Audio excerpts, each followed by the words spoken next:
I'm making this video to help out any of you guys that have experienced the U0107 trouble code, or the P1516. That's the lost communication with the throttle body. You're driving down the road and all of a sudden reduced power, no gas pedal, kind of dangerous and extremely frustrating. So I feel your pain. Now this is an 04 GMC 2500 6 liter, and I've done almost every single thing you could do to solve this problem except sell the truck, and nothing solved it until I really took matters into my own hands. So what has been done to this truck? The throttle body was replaced. The throttle body harness with the GM kit was replaced. Throttle body module was replaced. Still, you know, those things would be replaced, and within, you know, maybe a day, maybe a month, the problem would come back.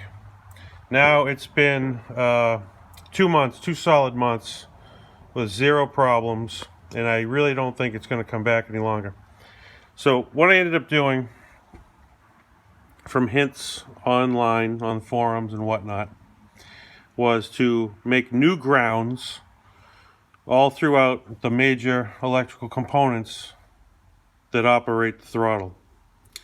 So on the back of the motor, back here, from the firewall to the back of the motor, there's a ground strap, and that is really impossible to get to, but that is what grounds everything that's on the firewall. So that was bad, and I had to, you know, create a new way to do that, because you really can't get at the bolt that holds to the back of the block. It's crowded by transmission cooler lines, or the fuel supply lines. Can't remember which, but either way, I just, you know, created my own path. So you can buy a battery. I'm going to get into the ground system that I created right now. It obviously is going to start from the battery. You can buy a battery with both top post and side terminal, but I didn't want to have another wire on that, because it just, you know, be difficult to get it in there.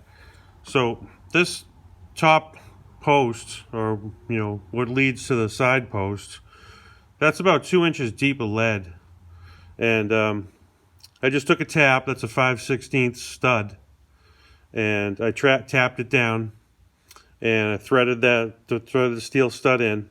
So now I created a terminal on the top of the battery. You know, somebody might say it's hack, whatever, I don't care. It obviously makes an optical connection. Like I said, there's batteries with both top post and side post. You can put it wherever you want it. You're just going to make a connection. From there, I led number 8 tinned stranded wire, it's actually boat cable, to the throttle body, which you can see there. Took off the throttle body control module, sanded down the body of it, sanded the terminals of the cables, put it back together, nice, bright, clean, tight. Went over, you know, went down underneath, back over to here. That's kind of redundancy. Then I brought it over to the firewall, you know, just in case, you know, once again, redundancy. I came over to the alternator bracket. I literally drilled and tapped that, but I ended up, you know, putting a nut on the other side of it. So that's literally a stud that can, you know, have the top nut taken off. Now, what was absolutely necessary, those 3 things being grounded together, are a necessity. However, there's one you absolutely cannot leave out, or your grounding system won't work. And that's to make a ground literally to the computer. So the computer's already you know, free right now. I just disconnected it to make it easier to show the video. But what I ended up doing was taking out the top bolt of the computer cover, and I put another ground wire to that. So the actual computer itself is you know, an integral part of how the throttle works, obviously. And the part of the problem with getting the problem that induces the reduced throttle trouble code is that there's a voltage drop between the computer and the throttle body module. So it's imperative that you get a connection, a strong connection between the computer and the throttle body control module. So, just to recap that, we're going from the battery terminal negative to the throttle body control module body, from the body of that to the firewall, to the alternator mounting, and then to the computer.